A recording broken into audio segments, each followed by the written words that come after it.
Hey everyone, it's Tara here, and I am busy with veggies from our garden today. So during the first part of the summer, I pretty much can use up all of our vegetables because it's kind of slow going at first. But now comes the time when I'm trying to figure out how to make sure that our vegetables do not ruin. And so depending on how you use them, you can store them differently. But one thing I'm gonna make today is some tomato sauce from fresh picked tomatoes from our garden. And normally whenever I put tomatoes up, I will boil them to get the outer peel off of them.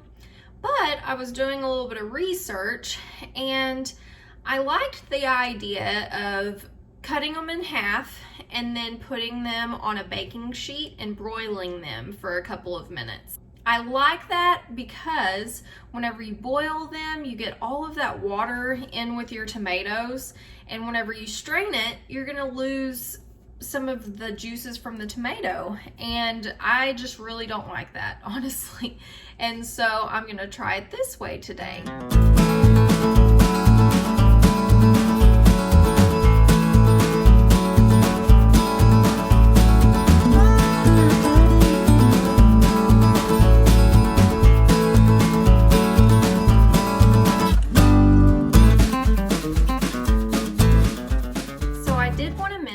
That I didn't weigh the tomatoes that I had.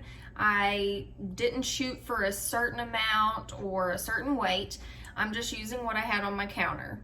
I'm just gonna cut them in half and lay them face down here on my baking sheet, and that's how I'm gonna put it in to broil. Here are my broiled tomatoes. I literally put them under the broiler for about 4 minutes. They got a little bit crispy on some spots, but however, whenever you peel away the peel, it's perfect. I let them cool, and so they're perfect to get the peels off now. So that's what I'm gonna do now. I'm gonna take all the peels off, and then we'll move to the next step.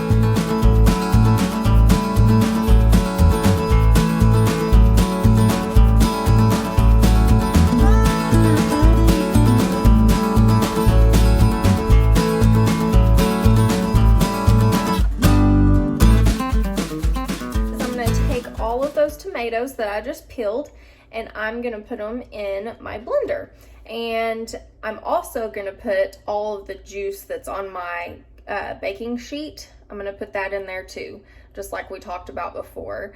And you can leave it as chunky as you want to, or you can blend it up as fine as you want to. It's really just your preference.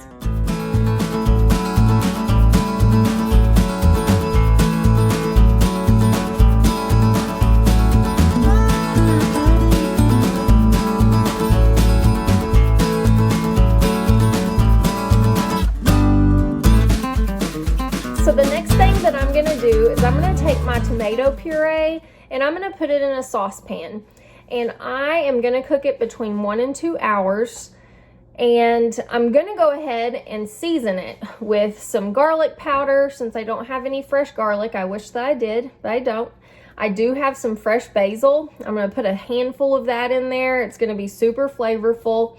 And then I'm also gonna use some Italian seasoning. That's one of my go-tos whenever I'm cooking spaghetti sauce. Love it. And so I am also gonna add some onions later. And the reason I'm not gonna add it right away is I don't want the onions to be super mushy. So I have all of my seasonings in here. I'm gonna put my burner onto a simmer, and I'm gonna check on it periodically and stir it, and then after about an hour I'm gonna see what the consistency is like.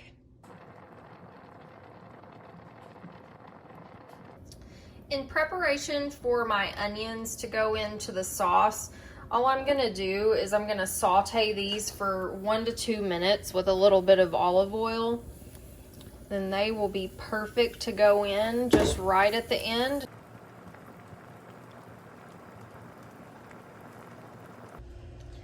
Since we do like our spaghetti sauce to be a little bit thicker, I'm gonna add in a couple of cans of tomato paste. You can add more if you want your sauce to be thicker, or you don't have to add it at all.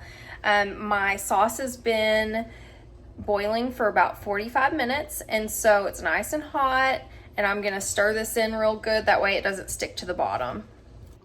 All right guys, so it is done finally. So it took about an hour and a half for the sauce to complete, and now what I'm gonna do with it is I'm gonna put it in freezer bags. We will use it up pretty quick. This isn't that big of a batch, as you can tell. And so that's maybe a couple of spaghetti nights for us. But later on, I'll do a bigger batch and I'll show you how I would can that. Otherwise, I'm just gonna throw it in the freezer. Have a good day, you all.